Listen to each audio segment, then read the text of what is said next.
Kaya ngayon, itong si Win Gatchalian, diba, he will never be recognized. Kahit pa sabihin ipilit nila later on, maging Senate President yan si Win Gatchalian, he's probably the most embarrassing Senate President ever. Usurper eh.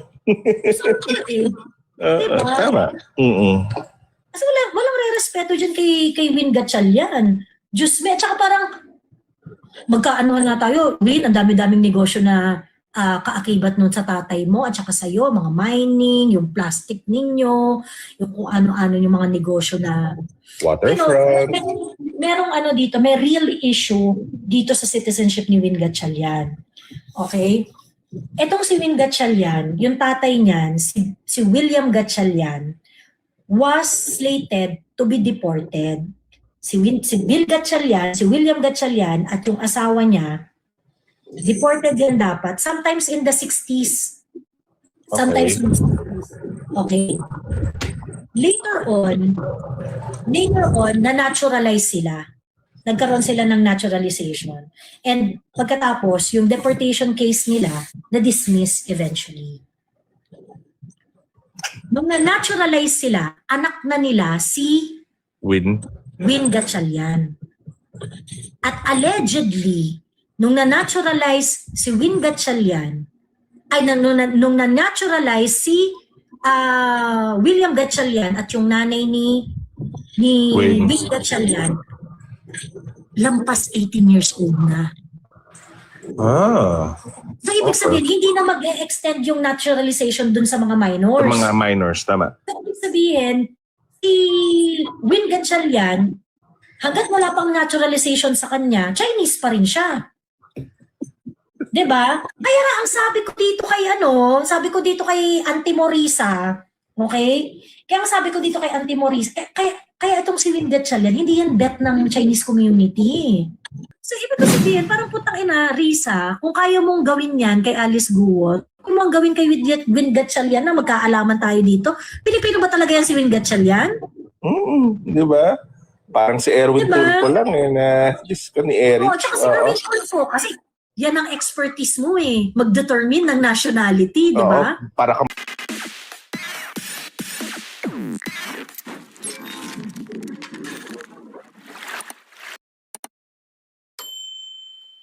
Bitin naman yung message ni Happy Fam. Joey, is it true na? Ano ito lang yung Happy Fam? Bitin yung suspense. Suspense. May cliffhanger. Oo. Miss Joey, pucho lang sa US yung kupitan. Ang corruption sa kanila to control the world. Correct! Yes! Ganun yung ano nila. Ganun yung level ng corruption nila. Yung mga tipong, papayag ka na magkakaroon kami ng base dyan sa bansa ninyo nang walang. Correct. The world is their playground. Ganyan ang corruption nila. They are corrupting not just their own government, they are corrupting the entire pagdating sa corruption nila. They are working on a scale na it's very it's pretty much worldwide yung scale nila. And they have the machinery to do that, diba? So yeah, they control the narrative. They are the standard currency pagdating sa global, diba? Global exchange. So yeah, ganyan sila. They're so embedded. So pagdating sa mga corruption nila, wide net yung takop. Joey, naalala niyo ba yung nag-walkout sila rin sa Tanas? May nagtanong sa media. Sabi ng media, ma'am, ano po kung ituloy yung amendment? Sabi ni Risa Tanas, subukan nila, wala silang quorum. Anong ituloy yung amendment sa video video participation. Tapos kasi 'di ba nangyari si Tito Soto dahil nandun pa rin naman siya. Tapos 'di ba parang pinupush ni Marcoleta na magbotohan na, parang ganon. Naalala ko at least. Yun, yung part na yun. Oo, well, yan yung inconsistencies ng minority eh. Kasi di ba yung minority nun, nag-walk out sila and they forced the voting to halt. Kasi nga parang sabi nila, nag-walk out kami dito, hindi ibig sabihin, wala kayo sa quorum kasi 12 na lang kayong nandyan eh. Diba? Pero nandun si Tito Soto. Weird din no? Do you think misfire yun, Miss Joey? Na parang since nandun pa, parang technically they have all the rights in the world para i-declare na magkaroon ng botohan nung nandun pa si Soto? Hindi, kasi ganito, ang yung parliamentary courtesy kasi, Okay. hindi mo ipipilit yung sobrang nipis na quorum. I see. Okay. Actually, yun nga yung kung makapal ang mukha noong minority, nito nila Alan Peter Cayetano, pwede nilang brasuhin yun eh. In the same manner na binabraso ng minority ngayon yung 12 nila. Diba? Kaso nga lang kasi, hindi kasi parliamentary attitude, behavior, yung alam mo na you can actually create a quorum willfully. Pero dadaanin mo sa pilitan. Brasuhan. Brasuhan. Kasi hindi kung ikaw parliamentarian ka, ganyan, statesman ka. If a statesman ka, tama. Kung totoong statesman ka, hindi mo ipipilit yung majority. Kasi basically, yan yung talagang, dyan nag-uugat yung legitimacy ng lahat ng desisyon nyo di ba? Correct. Diyan nag-uugat lahat ng legitimacy ng desisyon nyo. So kung kunwari, ipipilit mo na, hindi, merong quorum, ganyan. Your legitimacy will always be questioned. Dahil nga, parang binraso. Dahil nung binraso mo. Kasi binraso mo. So, I'm pretty sure, because Alan Peter Cayetano is not an asshole and it is a real statesman, ayaw niya ng ganun. Hindi niya pinilit yung 12. Ganon. Kasi parang magkukonvene naman tayo sa Lunes, di mag-schedule na lang tayo doon. So pagdating ng Lunes, kita-kita tayo. Ganon. Kinalunisan, inaresto nila si Jinggoy Estrada, di ba? Ayun. So yun. Wala si Cheese noon. Sabi ni, wala si Cheese noon. So bali nung botohan kasi, 11,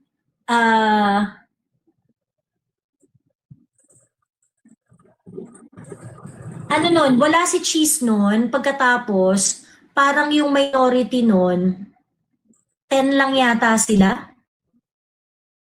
Meron ding mga absent noon nung panahon na yun, si Lito Lapid parang umalis na rin siya earlier Ganon. So ngayon, kung sino yung natira, basta they made sure na ang matitira lang sa floor, 12. I see. Okay. So parang ang lang talaga nun is, it's very unbecoming kung ipipilit nila yung na yun. Yung magkabotohan. Okay. Alright. Ayun. So, sabi ni Soto and Lapid was there. Hindi, nung umalis rin agad si Lapid, hindi naman niya tinapos yung plenary ng araw na yun. Umalis rin siya nun agad. Ayun. So, 12 lang din sila noon, including Soto. Di ka mag-take advantage. Kumbaga, sabi ni Invictus. Oo. So kaya 'di ba pinupush ni Senator Marcoleta. Syempre, si Senator Marcoleta, I think ang iniisip niya siguro na hindi push natin 'to kasi quorum naman tayo. Ang quorum naman na natin yung quorum nung nagtawag tayo. Nung nagtawag. Yung unang nilatag yung 'di ba? Tama.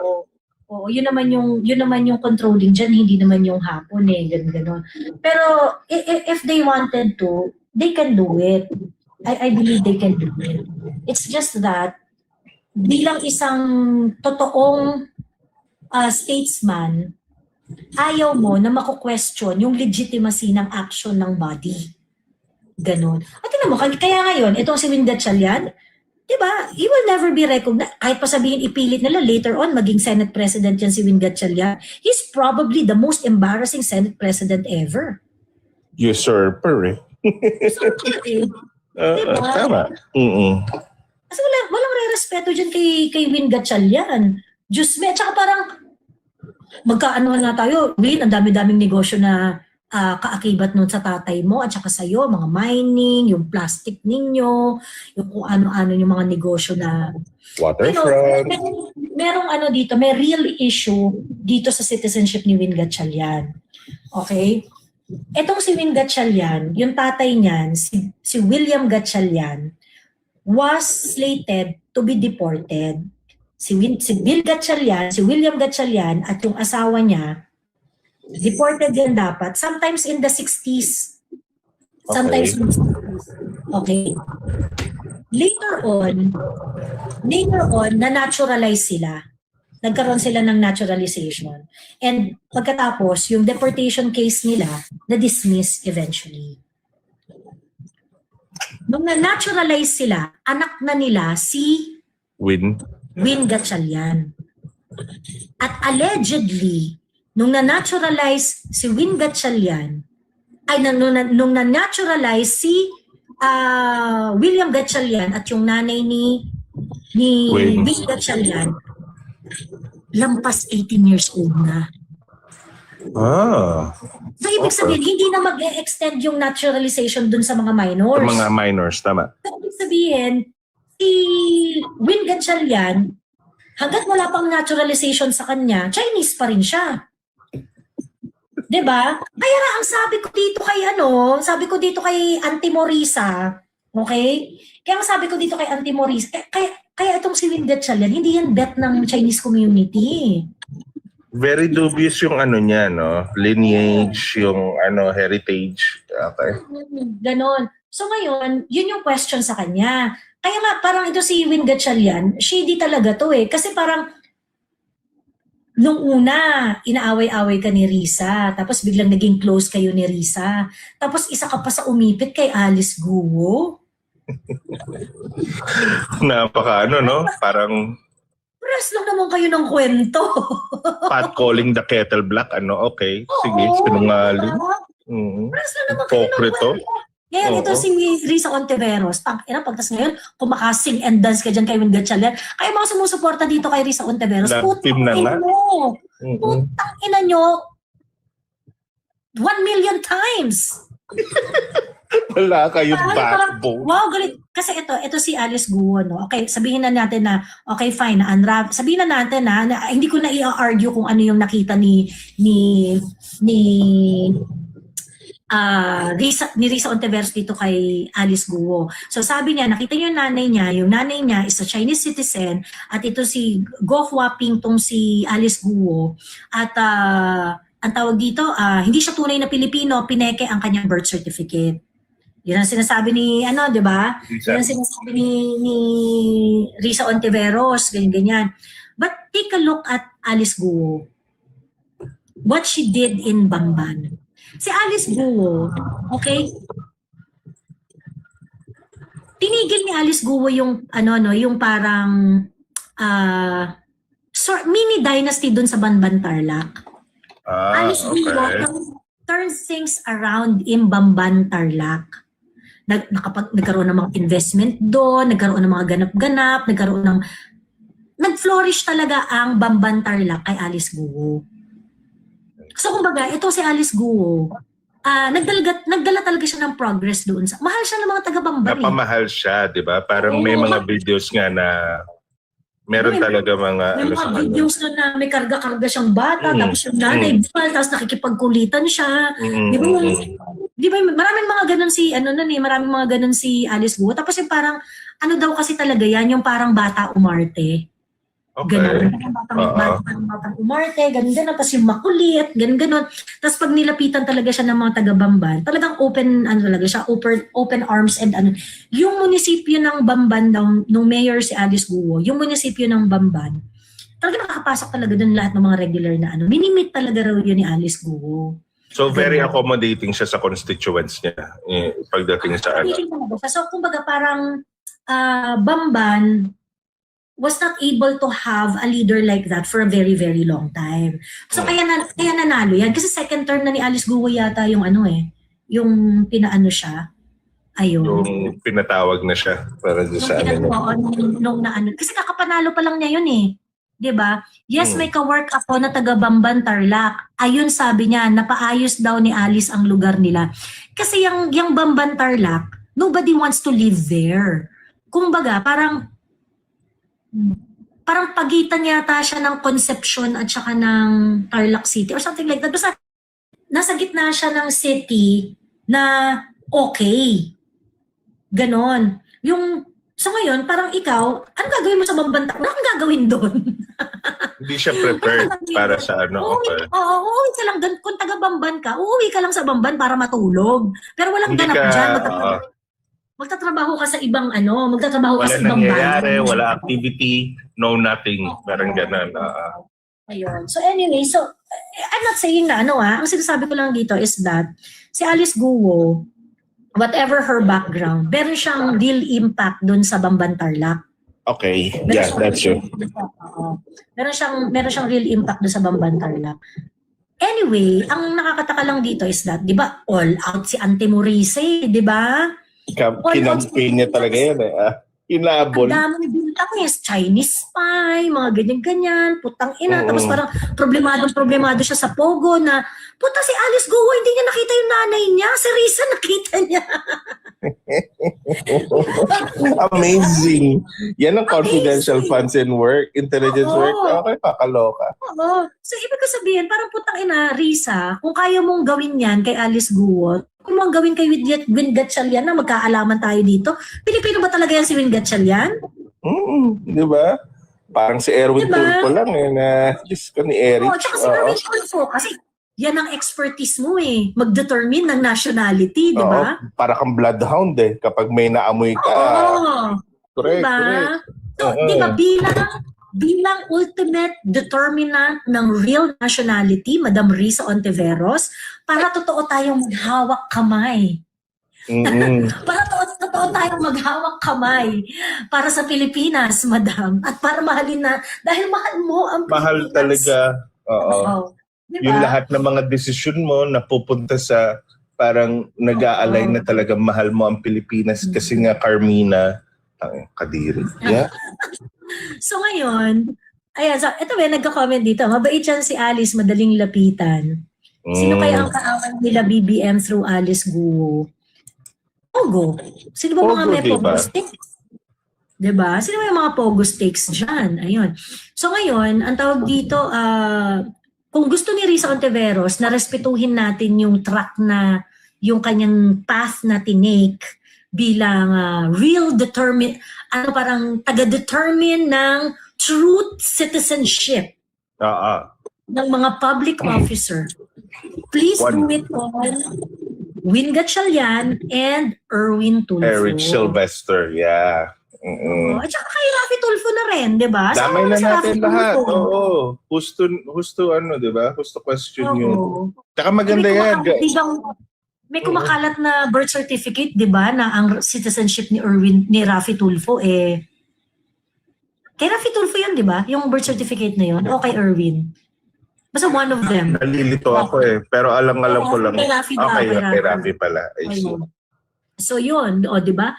Natin, Madam, kailangan ka namin ngayon.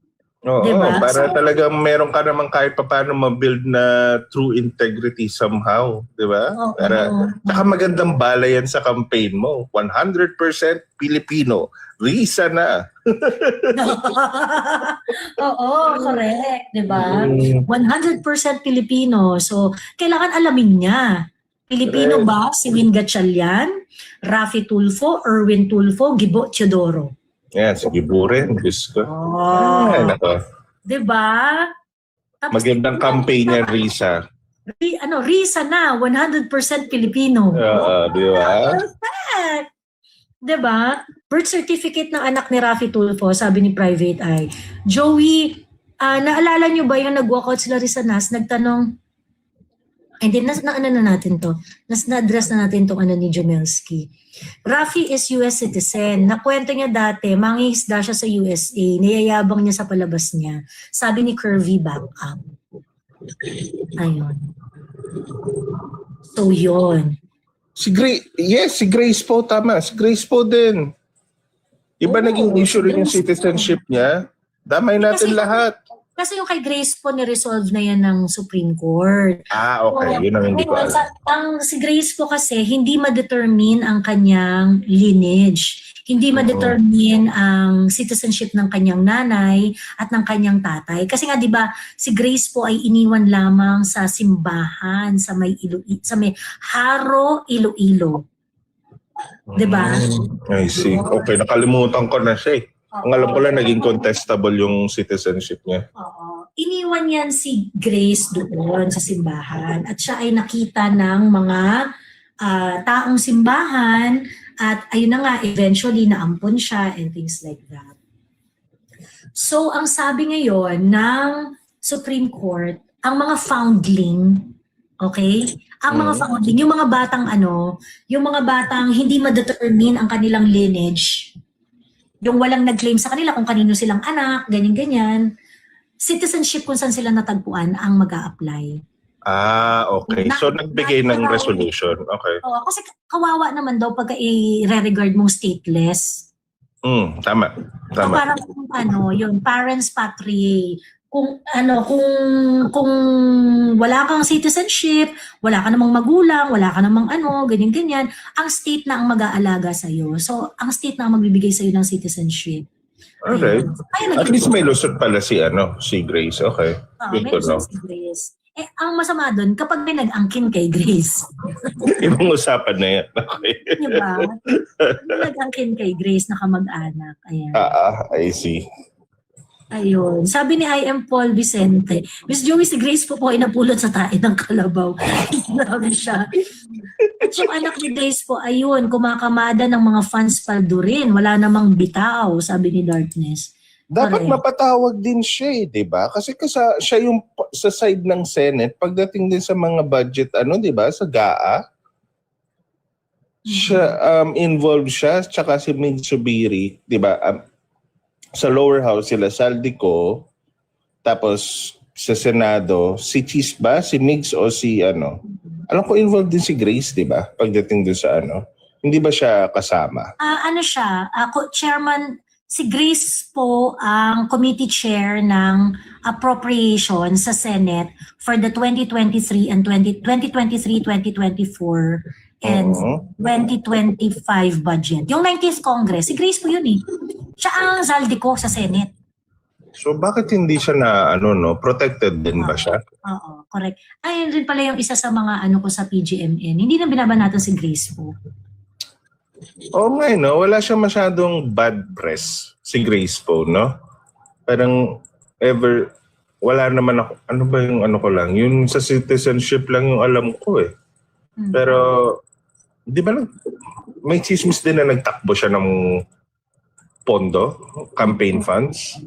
Si Cheese? Ay, si Grace? Si Grace may din, di ba? Na parang, ito ba yung tinakbong campaign funds ni Cheese? I do not know the story. Okay, sige. Baka mali lang yung pagkaka-recall ko, Miss Joey. But anyways po. Ayun. Kasi nire-respeto talaga ang magulang niya sa industry. Si FPJ. Madami dyan dual citizenship, lalo Congress. Gayahin nila si Pia. Iniwang pagiging Amerikano bago nagpolitika. Sino Pia? Cayetano? Pia Cayetano. Oo. Talaga? Hindi ko alam yan. Yung dual citizen yan Kasi yung asawa ni Rene Cayetano, foreigner. I see. Nila ang features ni Pia, ni mga tisoy-tisoy di ba? Oo, yung features nila, tama ka. Tama. Yung features nila, mga tisoy-tisoy ganun. Ay, pero feeling ko naman, kasi dahil nga dual citizens sila, yung nanay nila Amerikana, all they need to do is to, mag-pledge lang naman yan. Correct. Ang importante, dapat, bago sila sumabak sa politika, i-disavow yung citizenship nila. Correct. Oo. Which is something na ginawa naman niya, di ba? Sabi nga doon sa comment. Alright. Oo. Ayun, tuloy ba BRC later? Ang sabi, nag-confirm daw si Mike Defensor sa show ni Attorney Trixie na hindi matutuloy. Pero aabangan ko pa rin kasi alam mo naman itong mga to, di ba? Bantay sa lakay. These people are very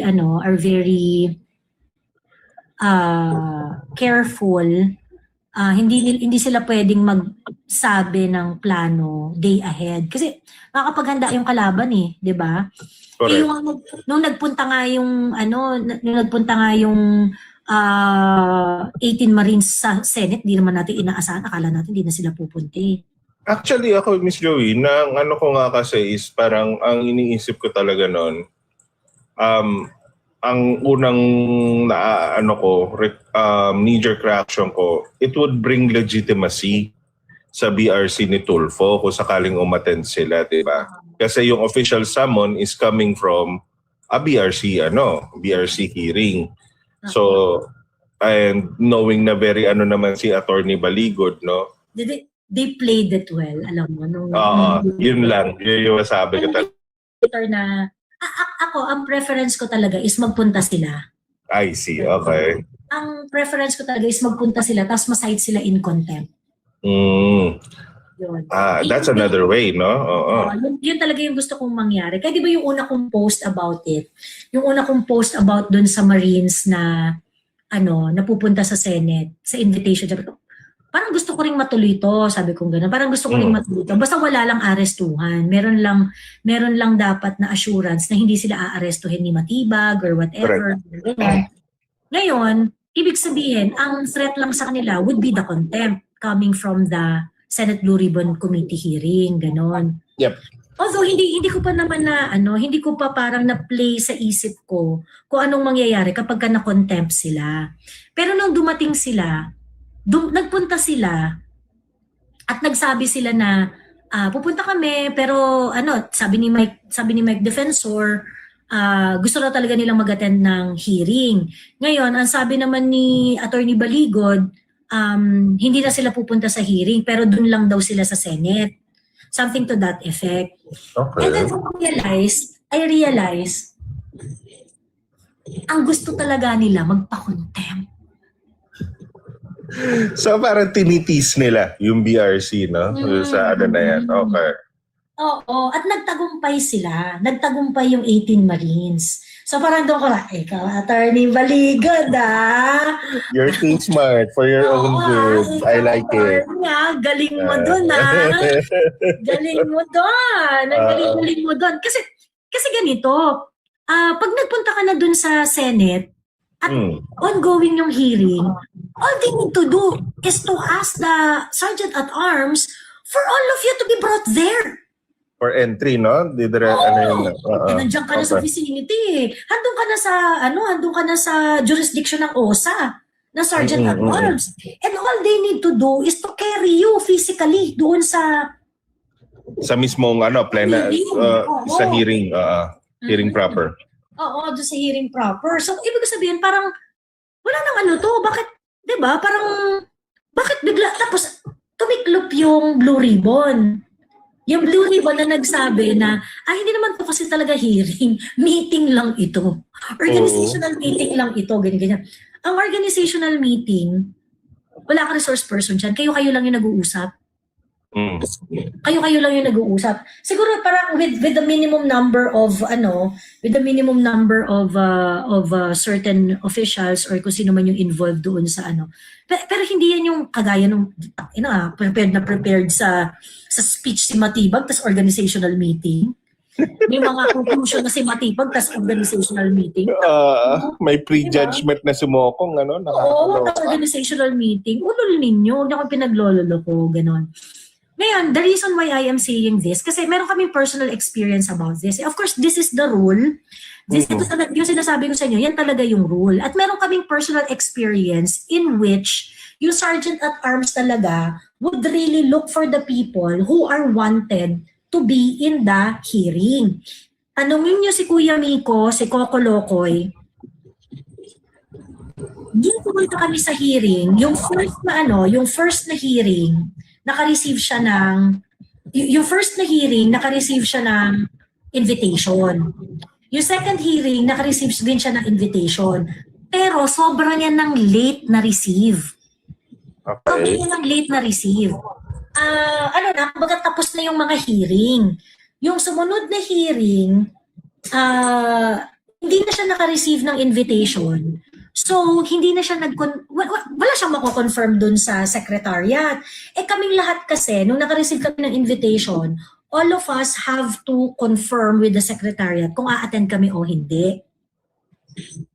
Ano, si Kuya Miko, since sobrang late niya na na-receive yung kumbaga parang tapos na yung mga hearing, nung na-receive niya yung invitation, nagpunta na lang si Kuya Miko dun sa Congress for moral support sa amin. Okay. Ganon. Nakaabot pa siya dun sa mismong Nakaabot siya. Yung meeting na nagharap kami ni Abante, walang invitation na hawak si Kuya Miko noon. Pero nandun siya, di ba? Pero Nagpunta siya, pero hindi siya nag-confirm sa secretariat na makakapunta siya kasi nga wala namang invitation sa kanya. So sumama lang siya sa amin for moral support. Pagdating doon, nakita siya ng Sergeant at Arms na, nandito ka pala. Kasi imbitado ka naman, di ba? Ganyan. Pinaupo siya doon sa TRICOM. So basically, si Sergeant at Arms, he has the discretion kapag ganyan na Sergeant at Arms, ang assignment niya, kapag meron kang invitation at nandun ka na sa vicinity ng hearing, pinasa na talaga. Kasi may invitation ka na talaga, diba? Diba may invitation naman talaga ang pinablish nga nito ni Erich Sylvester Tulfo, diba? Tama. Ayun, oo. So ngayon, yung 18 Marines were able to successfully challenge the authority of the Blue Ribbon Committee. So basically, talaga nila, na-emasculate talaga nila ng bonggang-bongga yung Blue Ribbon ni Tulfo kasi unang-una, ba't di nyo kami makontempt? Oo nga parang sila, no? Dinidare nila. Oo, sabi mo putang inang Tulfo ka, di ba? Sabi mo putang inang Tulfo ka, pag bababatuan mo yung mga tao, si Marcoleta, si ganyan-ganyan, harapan kayo, kineso-kineso. Tapos pagdating doon ng 18 Marines, hindi mo mapatawag. Kung tinawag mo man at ayaw pumasok, pwede mo namang i-contempt. Correct. Ba't hindi mo ginamit ang kapangyarihan? Nagre-resist kayo? Bakit kayo nagre-resist? Parang gano'n yung yan. Tama. Okay. Yung summons. Diba? Kasi, kapag itong sila Erwin ay nag-issue ng contempt, ang authorized lang, para maging valid lang at binding yung contempt order na yan, it has to be signed by the Senate President.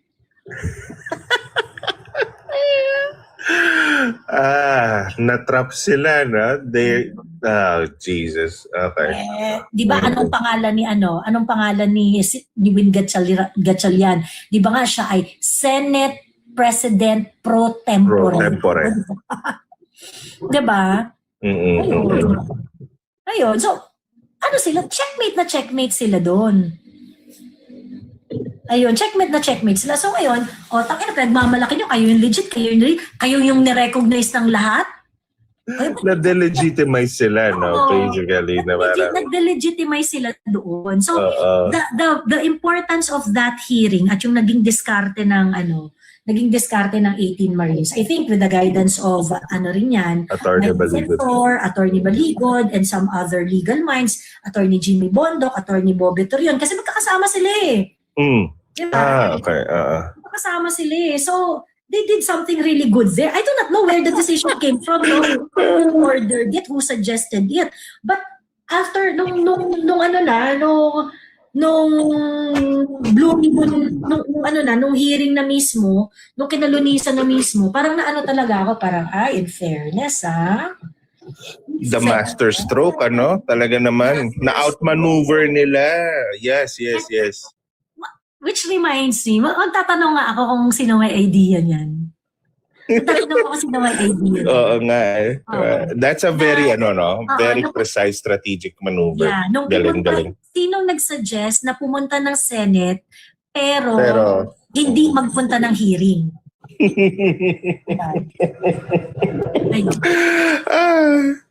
They were, so parang lumayari dito sa fake BRC, they were caught between a rock and a hard place doon sa nila, no? Kasi, lose-lose, basically, lumabas sa kanila. Sabi ni Jeff, but they are assuring authority na. Sabi ni Risa, ipapakontempt nila pag hindi pa umattend sa susunod na hearing. Eh yun nga yung tanong nandun na sa vicinity. Pwede ka nang mag-contempt ora mismo. Handyan na sila. Diba, Jeff? So parang yung sinasabi nila, ay hindi, papakontempt kayo. Next time, papakontempt ko kayo. Wala na yun. Ano na lang yun? Yung Saving face na lang yun. They are just saving parang, face. oo, yung flex kunwari ng bakla. Kung meron ka talagang contempt powers, ginawa mo na yan ngayon. Oo, for a power drunk set of group, gagawin yan the sooner na kaya nyong gawin. Eh, hindi nyo kayang gawin eh. Correct, oo. Kasi parang, pala eh, you are asserting authority pala eh. Ba't di mo ginawa ngayon?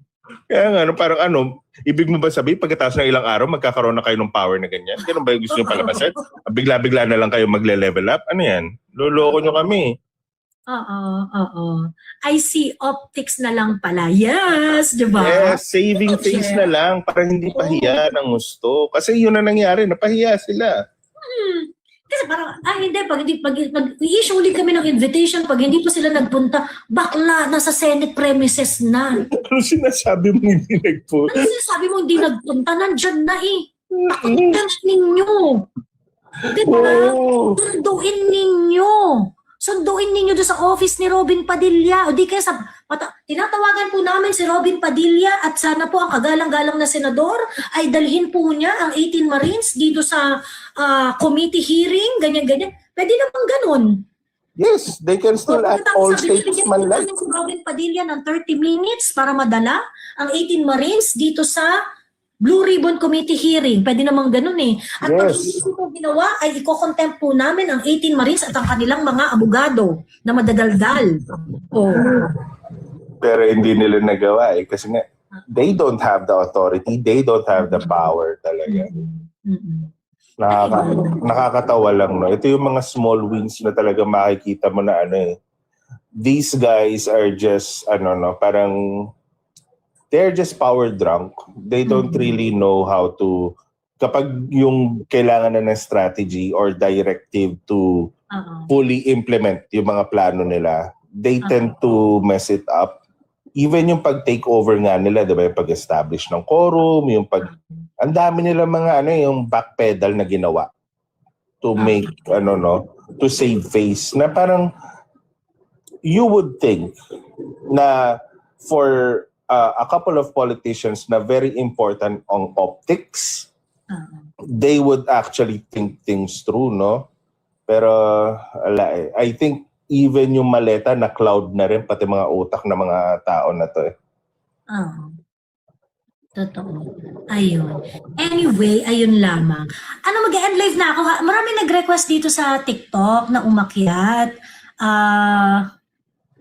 Kaso nga lang, hindi sana ako magpapaakyat eh. Pero meron ba dito na nag-request dito sa TikTok na opposing views? Kasi gusto ko sanang bigyan ng priority yung mga opposing views. Pag opposing views, bibigyan natin ng oras. Ayan. Pag opposing views, bibigyan natin ng oras. Okay lang ba? Pero kapag ka hindi, ang tawag dito? Ayan, i-add ko kayong lahat kung nandyan pa kayo. Ayan. Kung hindi, pababatiin ko na lang kayo, ha? Ayan, mababurn lang yung opposing views, sabi ni Kaloy. Ay, hindi, merong opposing views na merong opposing views na medyo enlightening naman, na naiintindi. Kagaya ito, pinaka-the best na conversation, yung kay Rox Cruz. Yung naintindihan ko na kung bakit ganyan yung mga pink. Kasi nga, yung mga pink na reasonable, hindi maingay. Hindi na kino-call out yung kapwa nila pink na bobo. Ayun. Kasi reflection din yun ng kung paano nila tinatrato yung thought leaders nila. Hindi naman nila masyado pinopolice yung mga thought leaders nila. Kaya ang nangyayari, laging trickle down lang. Tapos, kung hindi mo gusto, shut up ka na lang. Parang ganun yung sa kanila. Correct, ayun. Hello, Flexible.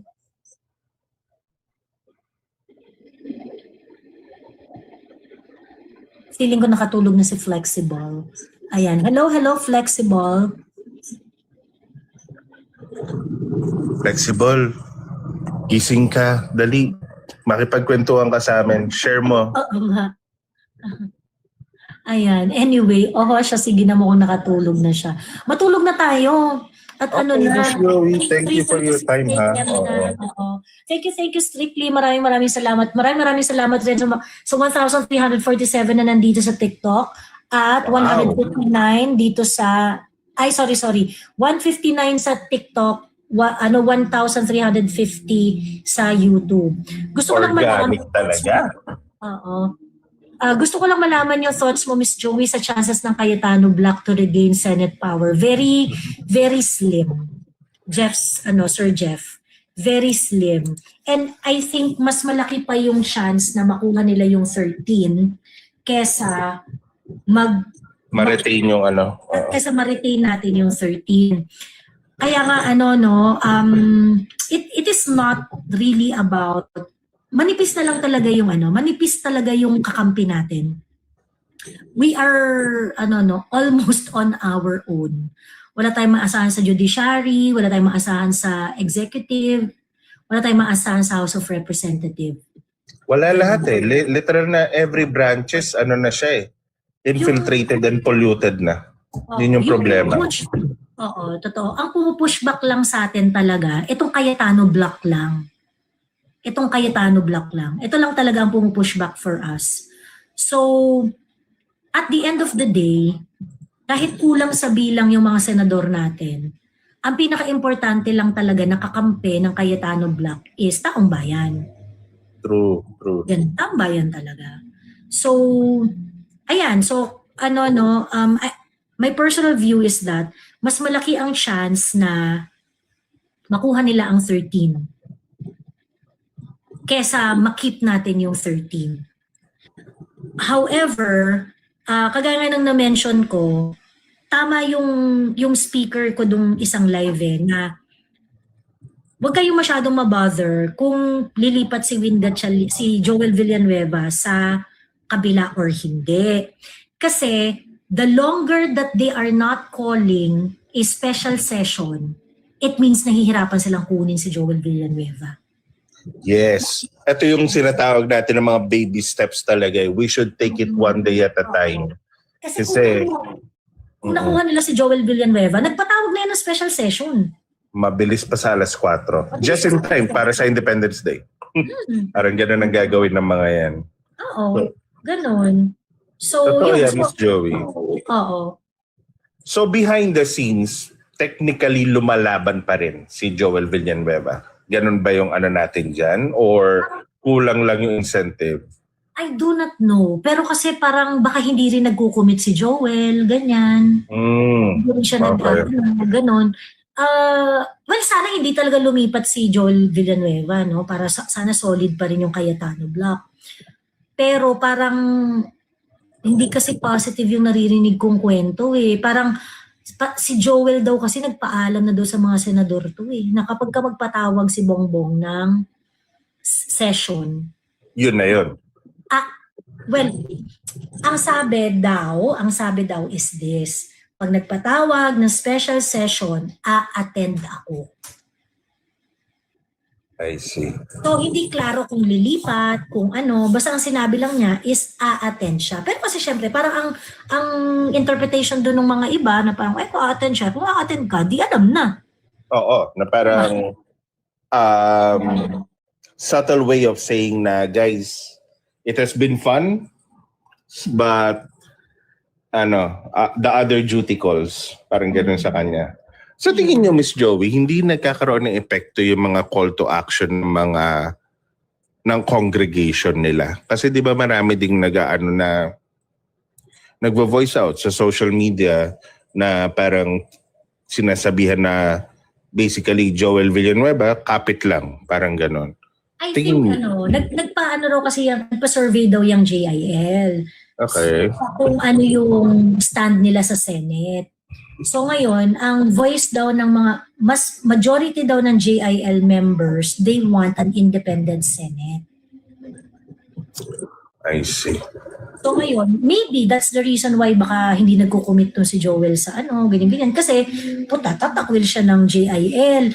Ang JIL, meron Hindi naman serious problem. Pero ang JIL kasi, nakaka-experience na daw sila wala ng growth yung membership nila. Nag-stagnate na sila. Stagnate na sila. So, kumbaga, parang kunwari, yung mga members nila, pag nagkaanak yung members nila, yung mga anak, hindi nagpapamember. Hindi guarantee. Ganon. Simply because, yung mga leaders nga nila, nasa politics. I see. Ganon. Yan ang problema. Ngayon, ang problema, kung kunwari, yung mga members mo ngayon, pagkatapos mananak sa patalikod sa politika, baka yung mga members nyo ngayon, lalong hindi na nga kayo dumadami. Mag-scatter na lang talaga, no? Ma-dissolve na lang kayo. Sa bagay. Pa kayo, ganon. So kung meron mang pumipigil kay Joel Villanueva, perhaps that isa yon. Ganon. Kaya importante talaga yung pag-voice out ng mga natin no? Ng opinion tsaka ng support. Kasi kung hindi man makapunta, again, sabi nga ni Miss Joey, hindi tayo makapag-people power, no? Let's just be more present and visible sa social media and try to give as much help as we can in the form ng parang engagement para sa kanila. Tsaka makita rin, kasi nangyayari, di ba, yung mga kuwari nga yung sa pagkukumpara ng views ng interaction between doon sa fake BRC tsaka doon sa press release ng Brave 18. Nagiging content din siya na nagbabubble up sa sa mainstream media, di ba? Tapos parang, so yun, nakikita na talagang may optics, and these politicians, they hate bad optics. So, yun, push lang tayo dun siguro. Ay, teka, last pala before mag-end ako ng live. Kasi di ba, dinismiss ng Supreme Court yung petition na i-declare na legal yung quorum. Yung nila Win Gatchalian, yung quorum nila Win Gatchalian. Dinismiss ng Supreme Court. And ito guys, sa totoo lang.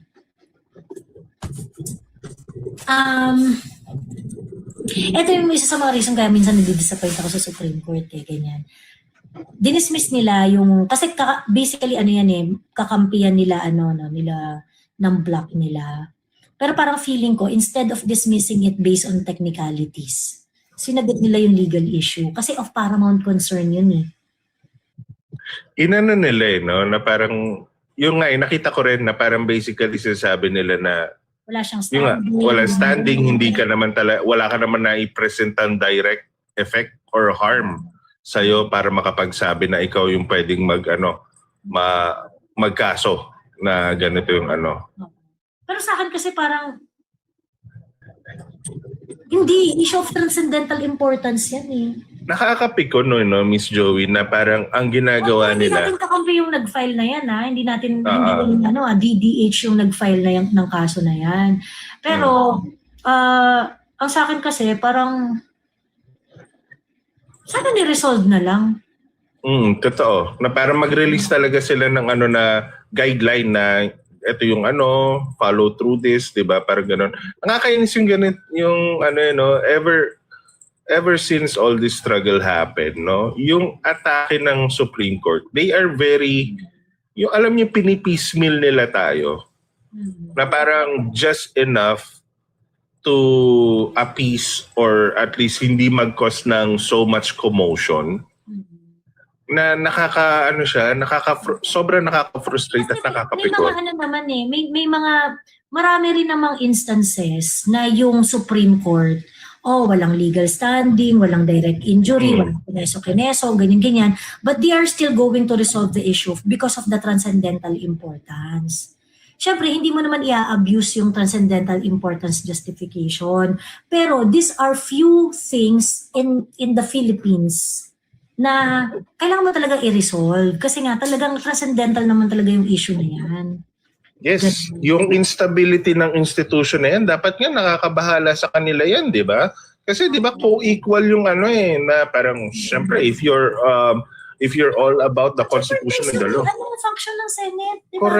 Correct, di ba? Ano ang function ng Senate? So parang, ba't hindi pa Kaya nung parang, I am not even using it to mock Erwin Tulfo, Win Gatchalian, or whatsoever. Kasi tayo ang talo dun Oo, walang parang, ayun nga, na sobrang nothing burger. Parang ganun yung dating sa akin na, so, sinabi nyo na hindi, pero dinaan nyo kami sa, nakakainis sa totoo lang yung ganitong pag-uulo-ulo sa atin na just enough to appease us at kung hindi man tayo ma-appease, just enough para hindi tayo magwala. And I really hate that they're playing this kind of game kasi alam naman na natin na kung ano nga na bigyan o dahil nga rin siguro apektado sila nung ni BBM na ilagay tayo sa constant limbo, 'di ba? Na parang dapat talaga may magbayad. Ayun, tama. Iwas pusoy lagi ang Supreme Court. Yan yung nakakapikon na hindi talaga sila for their sworn duty to uphold the Constitution and our sovereignty.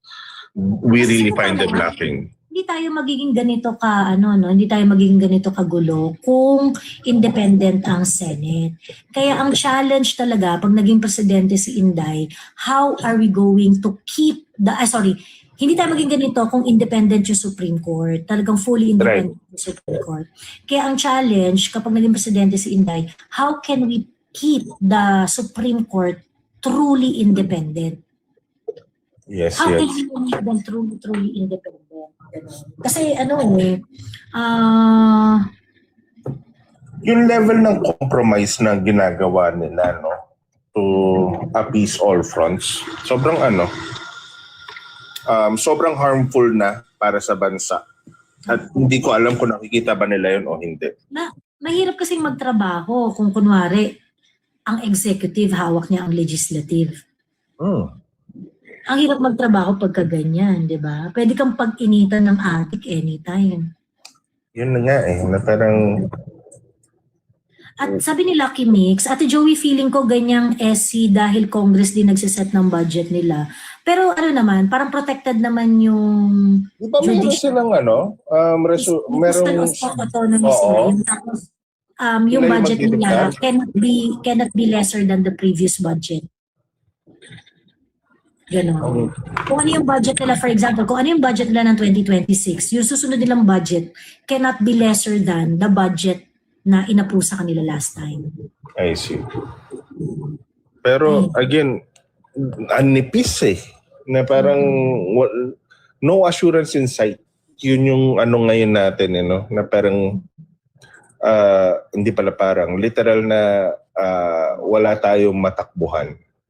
And right now, yung nag-iisang bastion that would somehow provide resistance in the greater scheme of the government is slowly being dismantled din, gradually being dismantled, na nakakatakot yung idea na it's only a matter of time, hindi siya it's only a matter of time na mata-turn over na din yung resistance na yan kasi nga magpapalit na rin ng liderato. It's not a matter of if, it's a matter of when yung mangyaring ganap na yan. So